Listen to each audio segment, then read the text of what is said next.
This podcast is brought to you by Lacrosse All-Stars, growing the game one podcast at a time.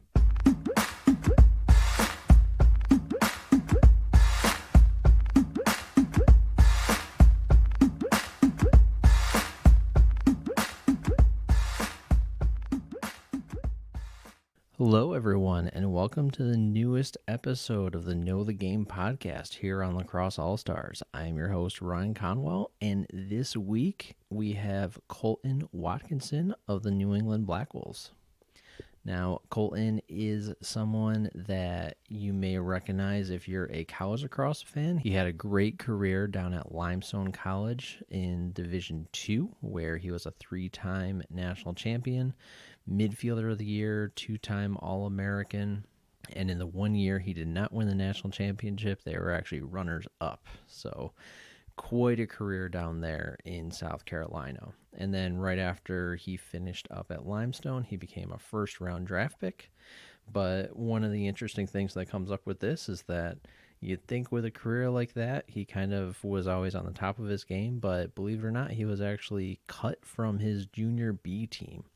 So not even Junior A, Junior B, he was cut, but turns that into being a first-round NLL draft pick, which is definitely not a story you hear about too often. Now, this interview was done in the New England Black Wolves office, and one of the things I want to point out there is you might hear some background noise here and there, just general office noise type stuff, but if you pick any of that up, that's all that is. And I was really excited to get this interview at the office because Colton was in town doing a lot of PR work for the team in the Connecticut area. So we were able to carve out some time to go down there, have this conversation with him in the middle of the season, which is not an opportunity that comes up too much. Most of the time, players in between games, before games, after games, they're just very focused on what's going on right then, or the last thing they want to do is sit down and do an interview. So I was pretty fortunate to be able to grab this time with him. So I hope you enjoy this interview with Colton Watkinson. Okay, so we are here this week with Colton Watkinson of the New England Black Wolves. Welcome, Colton. Thank you very much for having me. All right, so for anyone that doesn't know who you are, let's give them like a 60-second, what's your background? Why are we here talking to you? Pretty successful career at Limestone College. Played with a lot of good players there, great teammates, great coaches. And then I play summer in Brooklyn for the Redmen. And I am currently playing for the New England Black Wolves, and I just got picked up in the supplemental for the Florida launch. Now, Limestone's a little bit of an interesting one because I want to know, you're an Ontario guy. Yep. Which town are you from in Ontario? Burlington. You're on Burlington. Yep. Okay. How do you go from Burlington all the way down to Limestone? Because I know a lot of guys like staying, the New York, Ohio, or Mercyhurst, places like that. Yeah. How did that pipeline get started down to South Carolina with Limestone? You know what? I don't really like playing lacrosse in the cold, to be completely honest. I don't have good blood circulation in my hands, so I just knew that. How are you Canadian? Come on. I don't mind the cold. I just don't like playing it. I like dressing for the cold. I can't play lacrosse and dress for the cold. So Limestone was just a good fit. I mean, it's not, it doesn't get too bad there in terms of weather. So when I was there and just kind of met the guys, and it just seemed like the right fit. And I mean, looking back now, I made the right decision. Yeah, definitely. So you were there, what was it, 2 championships? 3. Yeah, you got 3 championships. 3, 4 appearances. You were there with a good class. You were right behind Messenger. Yeah, yep. Messenger, Reinhold, Vinny Ricci, we Kyle Radigan. We had a lot of good good players. Those were good teams. So what has kind of shocked me, though, is right after you left, all of a sudden Limestone, what happened to him last year? You know what? I hear that a lot. That's a question that a lot of the alumni, I mean, we're asking each other the same thing, right? But I think it's tough. It's tough to keep that sort of finals streak going, those appearances, the records that we had. I mean, if you look at them this year, they're looking pretty mean, pretty tough. Sometimes you just need to have a year where you kind of gather yourself and look at yourself in the mirror. And I think we had one of those in 2016 when we went to the championships and ultimately lost. We didn't have the right culture there. So I think it took them that year of realizing, you know what, we're not the best, we're not the greatest there is. And they're kind of back to that blue collar, hard working attitude day in, day out. And I think that's just the culture that they need there. And that's what's going to keep propelling them to success. Yeah, and I've always been fascinated by D2 because I mentioned to you beforehand, I grew up in the Syracuse area, so Lemoyne is right there. A lot of guys from my high school go to Lemoyne. And you look at how much D2 has grown. I mean, they're almost at the same size as D1 at this point. And you look at last year, you had Merrimack, St. Leo. That's what I was going to say, yeah. It's kind of incredible. Tampa's been kind of incredible coming out of nowhere to all of a sudden being a pretty big force. But the thing that's always been interesting with D2 is you look back at the finals, and if it's not Limestone Lemoyne, it's one or the other is there. Yeah. You still have had that. It's like such a top heavy type of thing. How much of that factored into you going down there too, knowing that like that the championship pedigree was kind of the standard of, we're supposed to make it. Yeah. Honestly, I didn't think too much about that. Going there, I didn't think I was going to be at 4 finals weekends. I didn't think that we were going to win 3 of them. I liked the culture. I liked the fact that it was a winning program. I don't like losing. I don't know a lot of athletes that do, but I tend to take it a little bit harder. When we win a game, it's that's everyday business. When we lose, I take that like right to heart. So that was definitely a major factor in my decision. But, it seems to be leveling out a lot. Like you mentioned, Merrimack, great program. They just went D1, right? Or they're going D1 next year, whatever it is. So, there's teams that keep growing, teams like Tampa, teams like St. Leo was there last year. I think that kids are kind of seeing that D1's not all that it's cracked up to be. You might go there and you might not never see the field, right? So kids that do have the talent and want to play right away, D2 is not a terrible option. You're still getting a scholarship. You're still getting your education. So I think that's kind of what's happening along with just the growth of the game. There's a lot more kids playing, so there's not spots on D1 teams for all the good kids, right? And some of the kids just aren't getting seen in some areas. So I think that's what has to do with just the success of Limestone, obviously, and then just the growth that we're seeing with Merrimack and St. Leo last year in the championship. And how much field did you play before you were at Limestone? That always seems to be an interesting question. Yeah. You're getting a lot more of it, especially in Ontario and BC. There's a lot more field going on, but what was the split like for maybe the 3-4 years before you went down to Limestone? I played high school field lacrosse. That's a collection of great guys. A lot of kind of our football players would come and try the sport for the first time. Just athletes we'd have out there. But other than that, I really didn't play field lacrosse up until I went to the Hill for my PG year.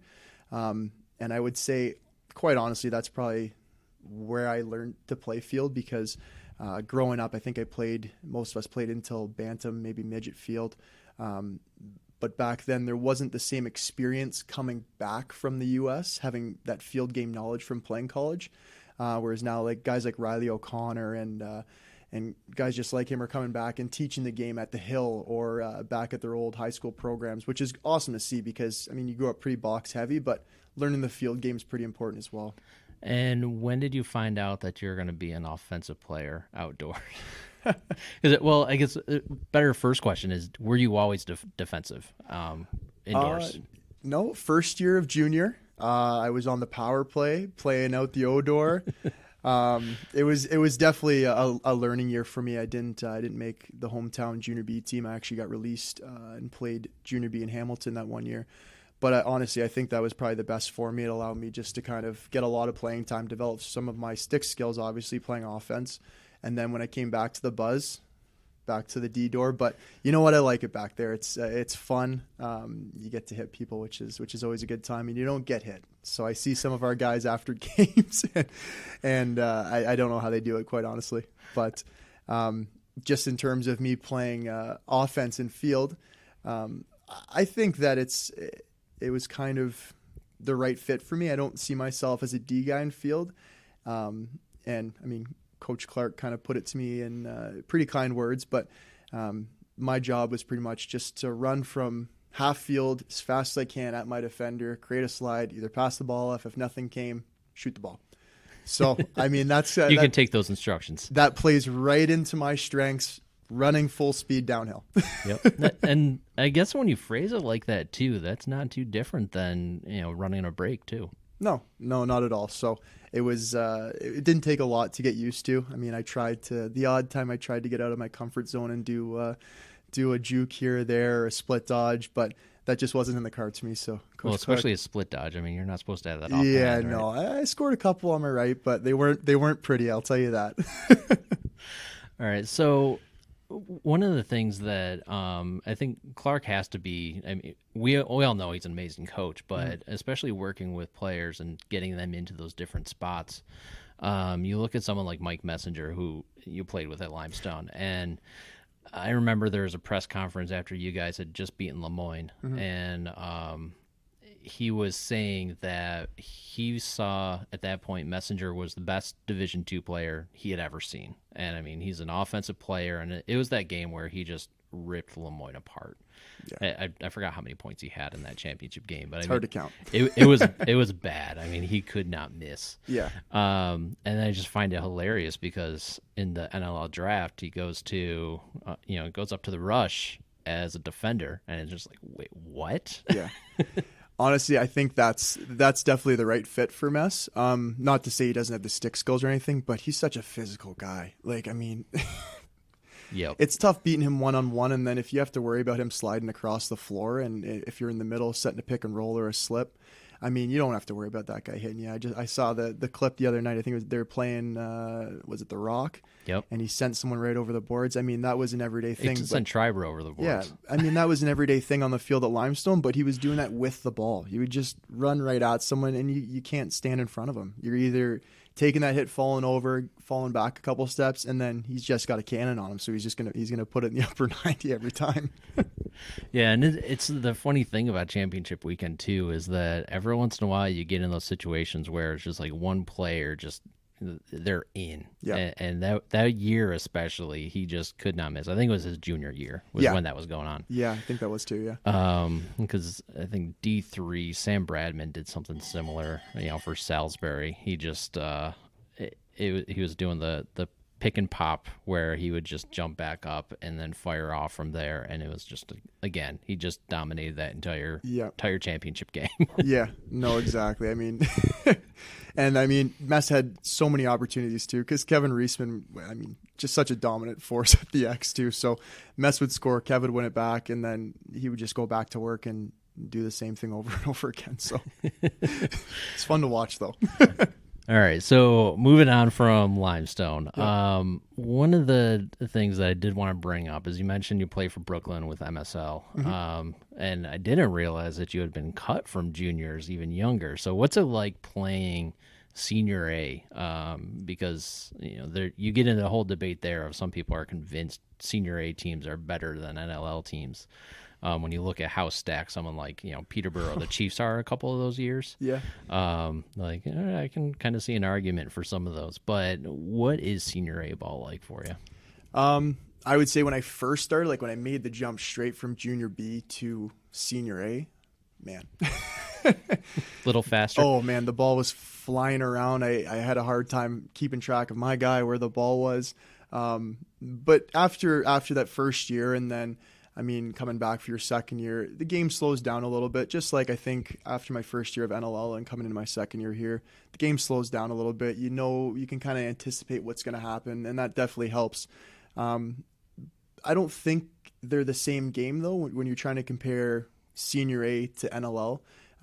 Senior A is a lot more physical. I mean, the goalies are able to use bigger sticks. It's harder to score. It's more of your traditional kind of back to the roots game of box across, which is fun to play in the summers. Definitely, don't get me wrong, but I like kind of the direction that the NLL is going. It's kind of becoming almost a hybrid between box and field. You're seeing a lot of these field players come out and have success because of that. So I think it's the way the game's going to be able to grow, and I'm pretty excited to see where it goes.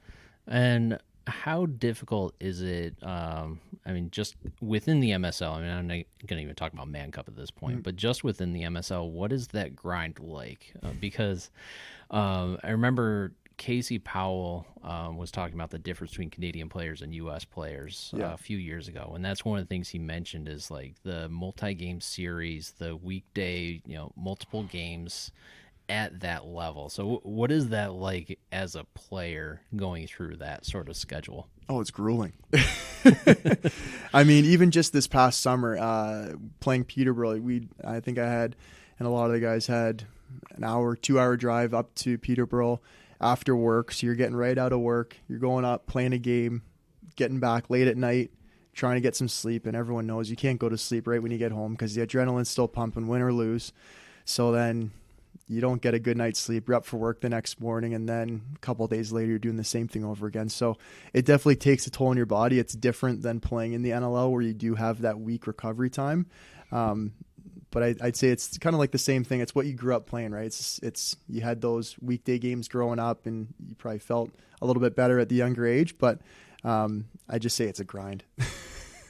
Well, and especially some of the CLA rules are a little bit more physical too, than what you're allowed to do in the NLL. I mean, in some ways, because you also get into there's some weird stuff with the loose balls that, like in the NLL, you can get into guys a little bit more when the ball's on the floor. Yeah, you can throw a shoulder here and there, but I would say that it takes a tough guy to play senior A in the summers. I mean, I mentioned that playing offense in NLL is tough. I can't imagine what some of these offensive guys feel like after games, because the things that you're still allowed to get away with in terms of off-ball slashing, on-ball slashing. Yep. I mean, some of the pick play even that the O puts on the D. I mean, I'm getting Charlie horses left, right, and center. So it's definitely a lot more physical game, and I think that they're just keeping the game, trying to keep the game at its purest form, kind of how it began. And it's fun to play. It's definitely fun to play. You can kind of let loose a little bit. You don't have to worry about an off-ball slash here when you kind of want to get under a guy's skin. So it's fun.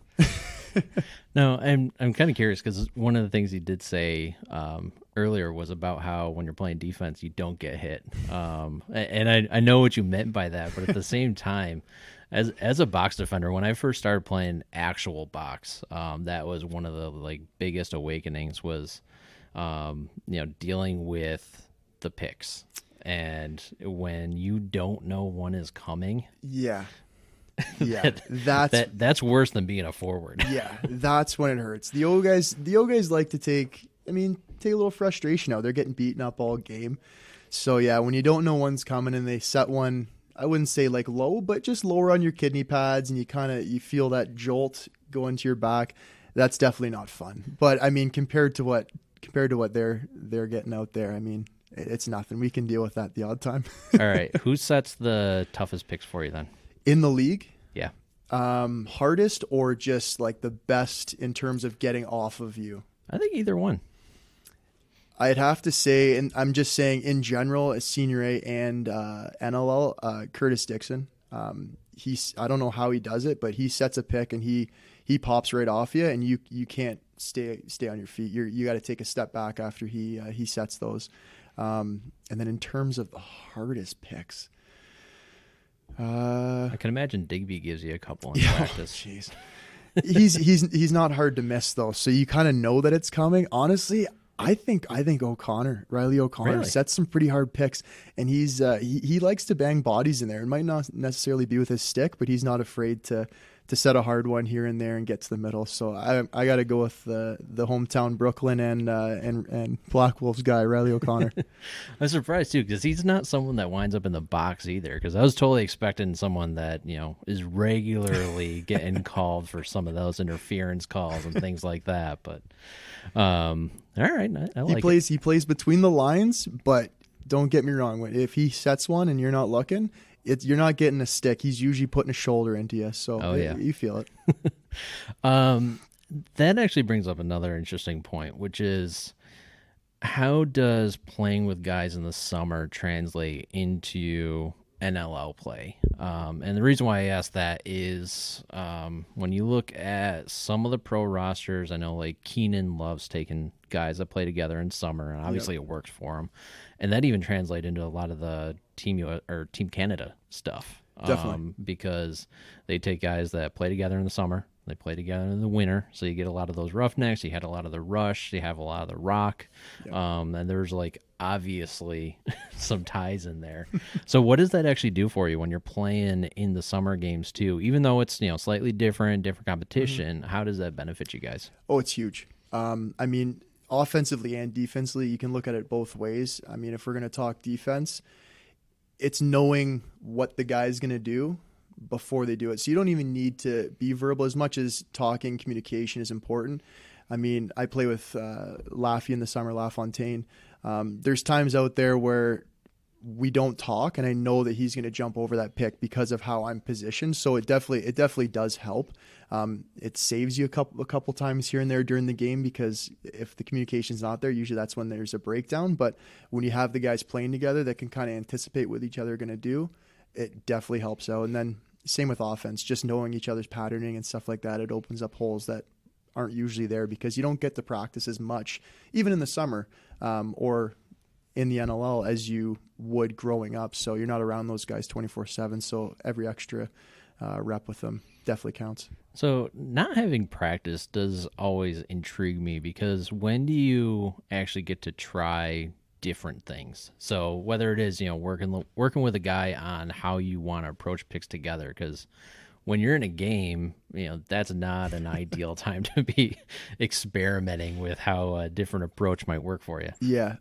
So, I mean, I know speaking for us, every few weeks, like we have a schedule and we'll practice before games, the night before a game. And then that's usually where a lot of the dialogue comes in, player to player, coaches to players. And that's when we can kind of figure some stuff out, if systems or just things haven't been connecting between a couple of the O guys or the defense in general. And then pregame, some adjustments get made as well in terms of, power play, penalty kill, stuff like that. But if you're one of the O guys, I know Digby and Callum Crawford, they're constantly in each other's ears, off the floor, on the floor. They're talking constantly about what's going to work for them and how they're going to play together. And I think that it's really translating. You see Callum, he's having a terrific year. Same with Digby. So I think it's just having that, being comfortable with your teammates and just being able to talk no matter the situation, even if it's at a team dinner or if you two go for a cup of coffee in the morning, and just being able to talk about that sort of stuff. I think it really does help. So let's actually talk about the Black Holes a little bit, because you've been able to really get yourself a foothold here. And one of the things with your rookie season that was kind of interesting is you were like the transition guy. And it got to the point where before you, it was Sheldon Burns. I know you guys overlapped a little bit, but like once you started doing that, then they didn't need Sheldon Burns. He winds up getting traded, going up to the Rock, and you sort of take over that role. This year, it's everybody. I mean, I barely see you like at the point of a break anymore. It's weird. I know. I honestly was thinking that the other day, but I think that's the best way to do it, because you can't just key on one guy. You can't say, oh, like Brocky's on the floor, you got to watch him for the breakout. You have to watch our entire defense. I mean, even the guys you don't expect to be scoring goals or leading a break. And I'm going to use him as an example, but Brett Manning, right? Yep. I mean, I like to think of him as just a sturdy, stay-at-home defender. He doesn't make a lot of mistakes, and he's gonna hold the fort back down there. But I mean, last night, Brocky hit him with one in transition, and he put it away. So I think that's awesome to have on our defense, is that any given night there's going to be hopefully a few goals put in from the back end, and it's not necessarily going to be the same guy. Because Adam Bonberry, same thing last year. I think Bomber was there a lot with me leading those transition opportunities. But this year I think that it's just so spread out that the opportunity is going to open up for different guys each night. Yeah, and that's one of the things I keep asking Coach Clark about in the post-game stuff is it's like it seems like a different guy every time, although Brock seems to be like really involved this year. Oh, yeah. And so we're recording this right after you had the doubleheader with Philly, and he almost was a little bit of a forward for one of his goals on one of Boy. those plays. If I'm dipping in my my history books here, I seem to remember you played attack at Albany. I think I'm not wrong there. Oh, I don't. I'll I'll fact check that I'm one. not sure. You might have to look that up, but I mean, he's got terrific hands and he's got patience, and that's something that I think if I could take away from anyone in the league is just taking Brocky's patience when he has the ball, because he waits the goalie out and he doesn't shoot it hard. He puts it right where he needs to put it. And he's having an awesome year. He had a little bit of an ankle thing last year and it kept him out for a little bit. I think he's just getting back to where he was before that, and it's awesome to see. Yeah, and looking through his stats, I remember it jumped out at me because he does have like on years and off years for point production. I mean, I'm not talking about like any sort of defense stuff, but every couple of years he seems to hit the double digits, and this is just another one of those years, because I was trying to figure out, like, is this out of characteristic of him because he wasn't doing it last year? But you go back and through that history, and it's just like, yeah, there's some years where that's his thing. He's putting up a lot of transition goals. He's getting assists, getting goals. It's, right up there. And this just seems to be one of those on years. Yeah. I mean, I think it's just one of those things where, I mean, you can't just key on one of us, right? So he's taking advantage of that. Definitely. He's having an awesome year this year. He's kind of leading the back end, I think, defensively, and then in transition as well. He's just one of the veteran guys we got back there, and he's doing a terrific job. And why don't you talk a little bit about the defense dynamics this year, because there was a lot of changeover from last year. So, obviously you did bring back a lot of guys, but you pull in Suter. You only have one new rookie. You get really two new goalies. I mean, because Dougie hadn't really played much. Yeah. But they've both had really good games. And of course they've also both been pulled, but that's the NLL. Yeah. I think the games that they've gotten pulled, I put that more on our defense. I think we were letting them kind of get what they wanted, and they were exposing them, and that's on us. I mean, we shouldn't be letting those easy looks on the goalies. But I mean, Nishimura is amazing. He's fast.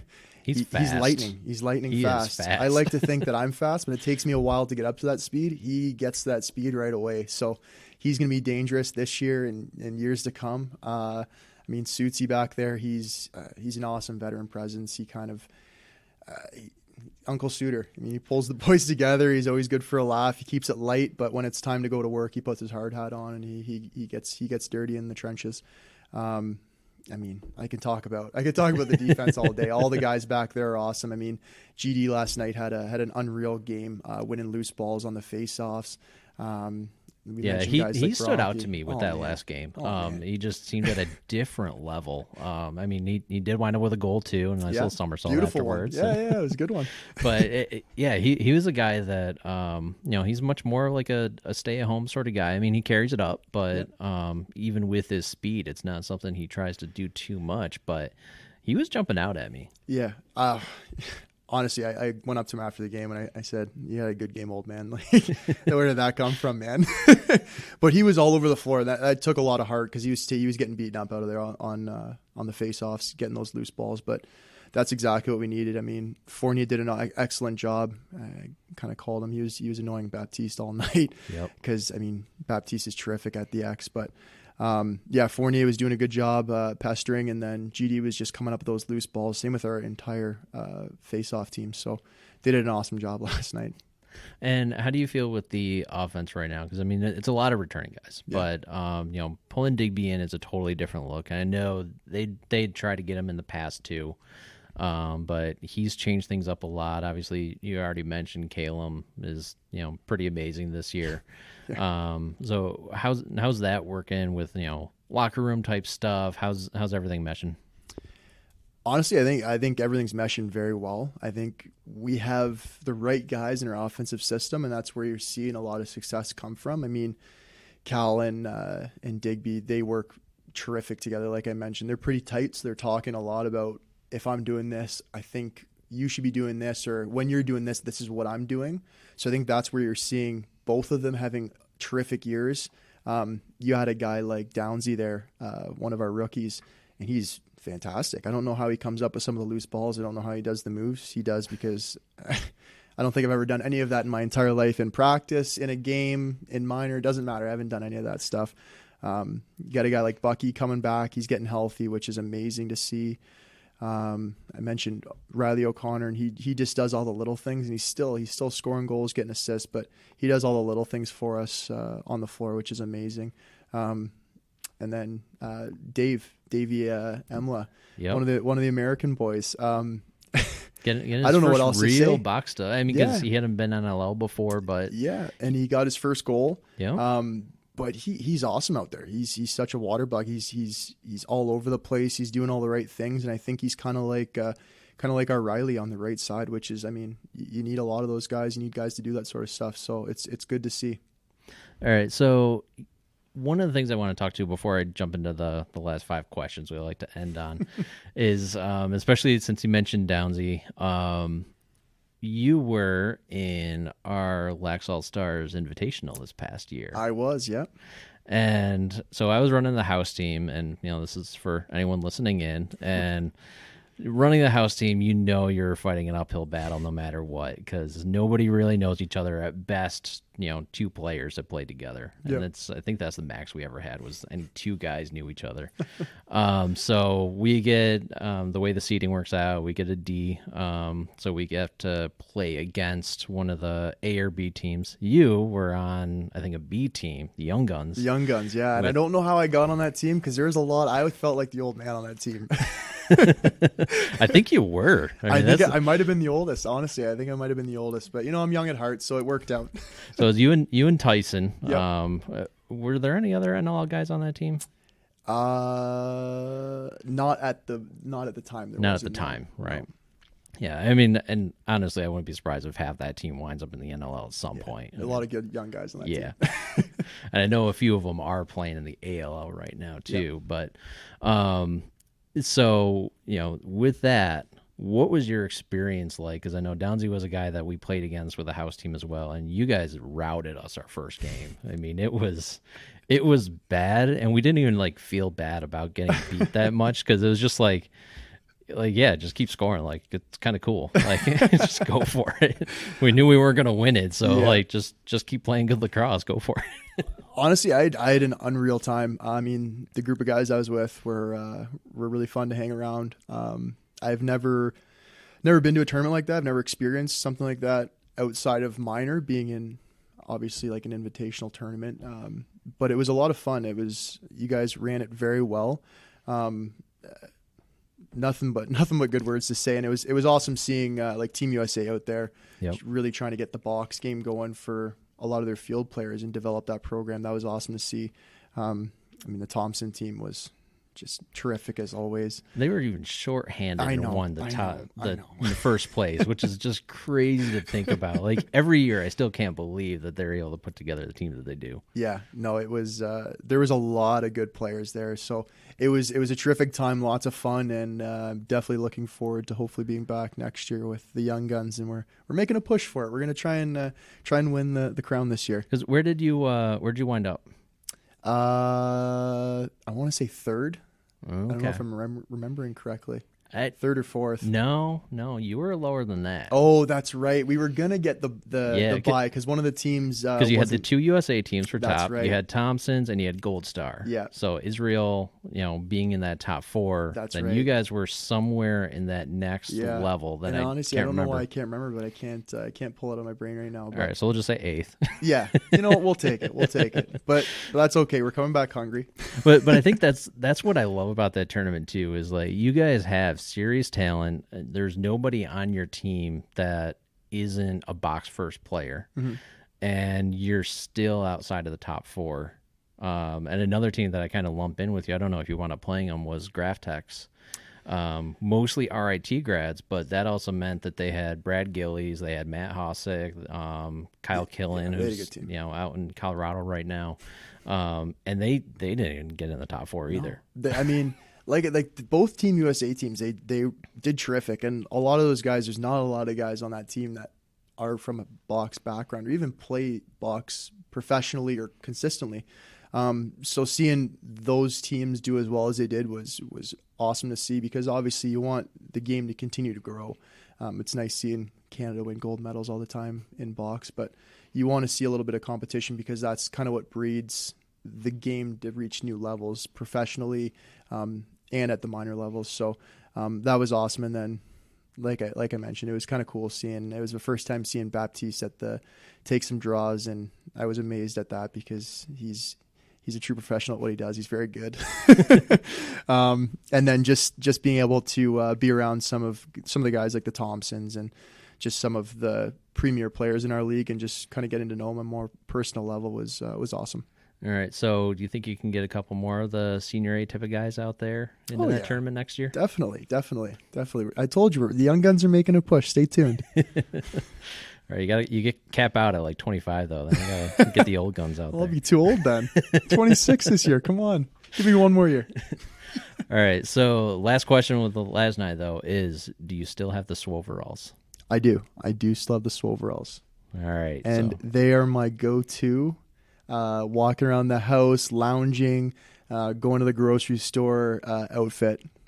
All right. If anybody doesn't know what swoveralls, go Google those ones. They were one of our sponsors for that one, and you won one of the skills competitions to get one of those, I think, right? I did, yeah. Yep. Probably the only one that I would have won. So it involved running very fast around the rink. So that's you know what? I don't mind that I'm fast, and I'll take it. Get the swoveralls for that. Exactly. All right, so let's jump into the 5 questions. So I didn't prep you beforehand, so you get to think about these ones. Okay, so first one is, what is something that is talked about too much in the lacrosse world? Talked about too much. Type of thing that makes you just say, all right, that's not that big of a deal. Come on. Are we talking box or field? Either. You know what? I don't necessarily like. This is a tough one. This is a really tough one, because I don't think anything's too talked about too much in the lacrosse world. I guess if anything, I would say that we focus on individual players a little bit too much. I think that there's so many talented players on every team. I mean, you can go down any roster, and there's 5-6 guys that to me jump off the page, and I think we got to recognize that a little bit more instead of focusing on 1 or 2 guys. Not to say that the 1 or 2 guys we're talking about aren't absolutely fantastic, but I mean, there's so many guys that deserve a lot of praise. All right, I like it. So that might lead you into the answer for this one, but what is something that doesn't get enough attention? I'm a little biased on this. I'm gonna go with defense. All the defensive guys in the NLL, shout out, guys. Well, so that's one of the things that even I mean, I like to know I know something about lacrosse, but sometimes it is hard to identify who's actually playing good defense when it's not just an on-ball stop. I mean, there's a highlight, I think, of Hope from Colorado last year where he was just going side to side with, defending somebody, and it just didn't let him go anywhere. And it's like, all right, it's phenomenal. And like things like that are really obvious of when somebody just shuts down a forward and they can't do anything. It's like, all right, you can see that. But what is it that people should be looking for like some of the off-ball stuff too, of like, how do you know when somebody's really like having a game? Yeah, you know what? I think every guy, just like offense has on defense, you have a certain set of skills that you're very good at, and then you have some stuff that you need to work on. But if I'm going to go with a guy kind of to watch as just an all-around defender and someone that can cover on ball, but I want to praise his off-ball work. I mean, John LaFontaine, he's always in the right spot, and that's something that definitely goes unnoticed. It's tough to see unless you're a coach really looking for that, or a scout or a GM.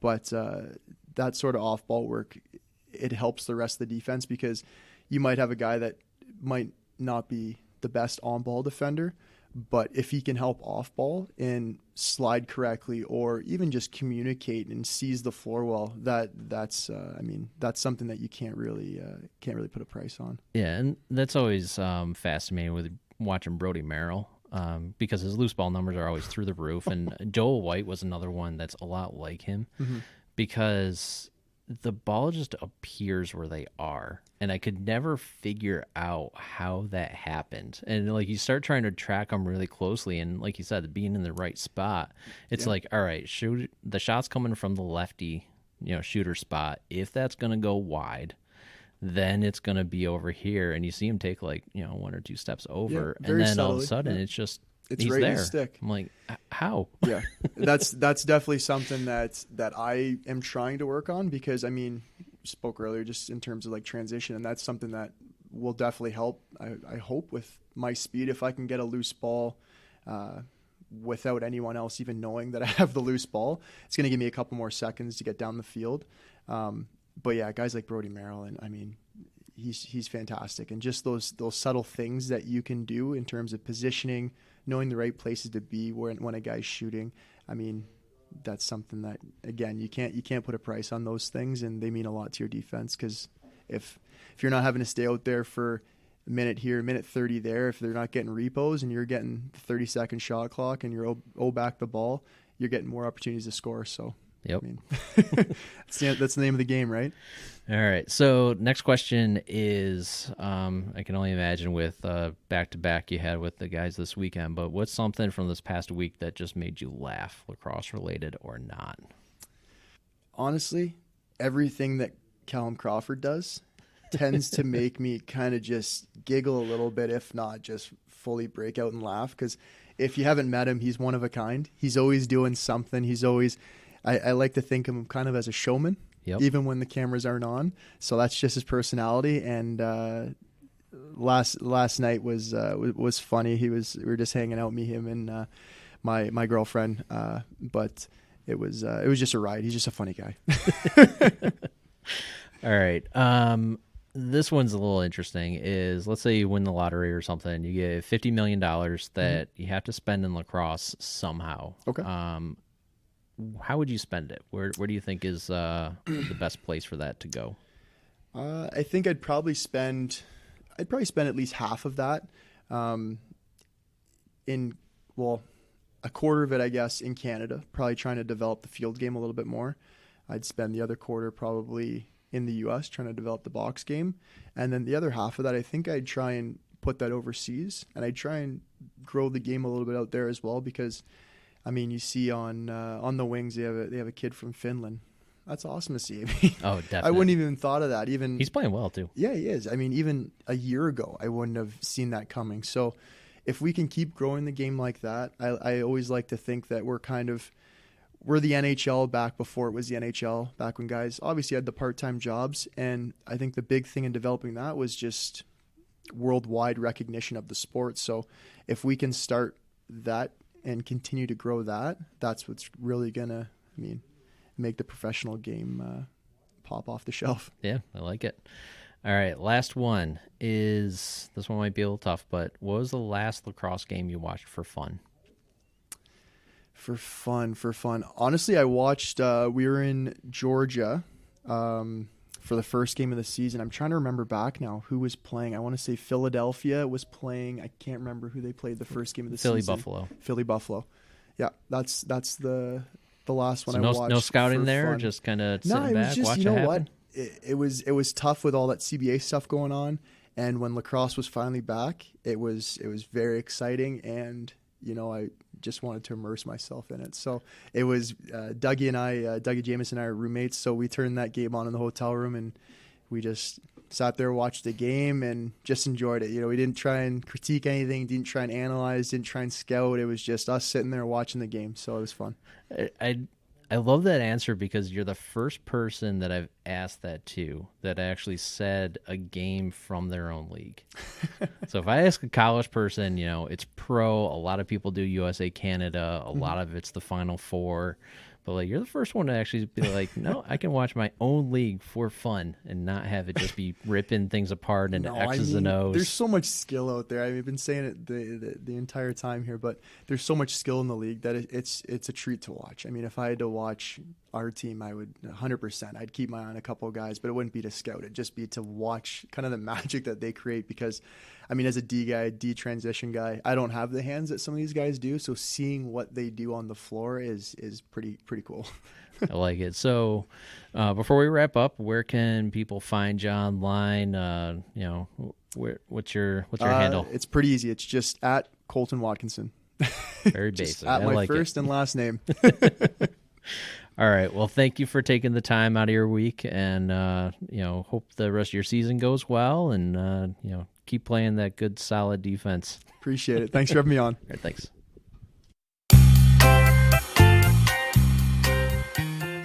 So thank you for listening. I hope you enjoyed that interview, but as promised, I have a little bit of fact-checking for you. So first of all, his teammate with the Blackwolves, David Brock, we talked about his college career. He did play at Albany. He graduated there in 2010.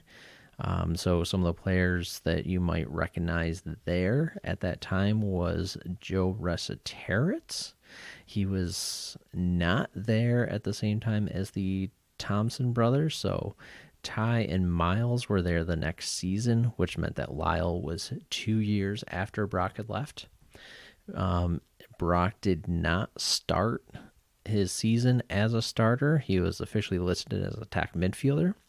But 4 games in, he finally got a starting spot on the attack line, and do not believe he ever left. But a little interesting note is that first start was against Ohio State.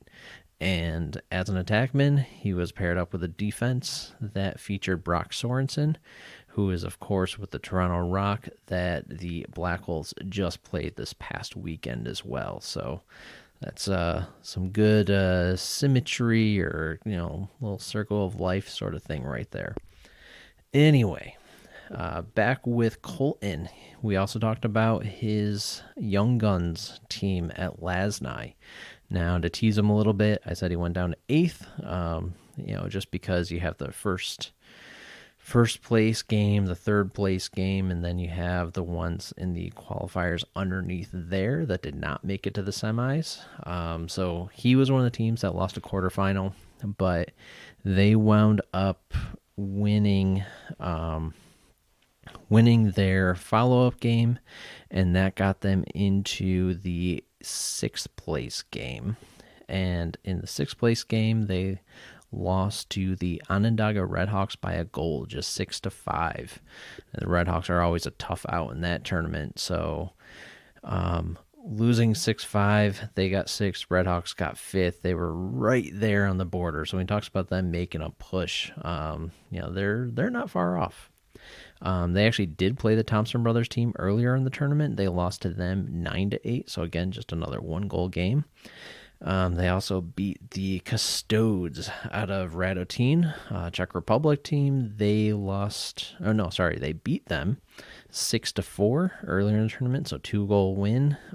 Colton had 1 goal in that. He had 4 goals in the whole tournament, which brings us to when he scored his other 3. That was when he beat our house team. So I said it was a rout. It was actually 18-0. He had a hat trick in that game, but like I said, it was actually a really fun game. If you've ever been in a lopsided game like that, sometimes the team's not so nice. No, but this was it's a good group of guys. They were fun to play. We were just thoroughly beaten by them too. So it happens. Your house team, you're going up against a team that can, be within a goal of the Thompsons. It's not going to go that well. Anyway, the last thing I want to mention with Colton, though, is, like he said, he just enjoys watching the game. This is a guy that truly loves lacrosse. Even after this interview was done, we stayed in that conference room for a little bit. I was pulled out a piece of paper. We are diagramming defenses, talking about all sorts of stuff. He's someone that this interview could have gone on for hours, just talking lacrosse. It doesn't even have to be about him. It can just be about the league, other players. I mean, you could hear him talking about his teammates. This is a guy that just really loves what he's doing. Now, the last note before I leave you is something new we're trying on Lacrosse All-Stars is go keep an eye on our site, because if you are an insider, as you know, you can sign up, become a member, And what we're going to start trying to do, as long as it's well received, if you guys tell us that you like it, I recorded a video of Colton doing part of this interview sitting there in the conference room. So we're going to try doing some of that behind the scenes type of stuff. So keep an eye out for that video. That should drop shortly. Or if you're listening to this way off in the future, maybe it's already out there. But anyway, go keep an eye out for that. We have some other ones recorded for future podcasts as well that I already have recorded. We just haven't released. So, that's some good, exciting stuff that's going to be coming up. So go keep an eye out for that. LaxAllstars.com. All of our social media sites are at LaxAllstars. Like, subscribe, do whatever you got to do there, as well as make sure you go to the podcast wherever you listen to it and give us a good rating. Try to tell other people about it. Keep spreading the love. Get people listening to the show, get them listening to our other shows, hitting the site, all sorts of good stuff like that. So that's all I have for you this week. And stay tuned for the next episode of the Know the Game podcast. We still have a few more of the LaxCon interviews lined up and a lot of others that I'm working on to start getting into this 2019 year. Lots of exciting stuff coming up, so I'm sure there are some great conversations we're going to be having. So until then, I will catch you next time.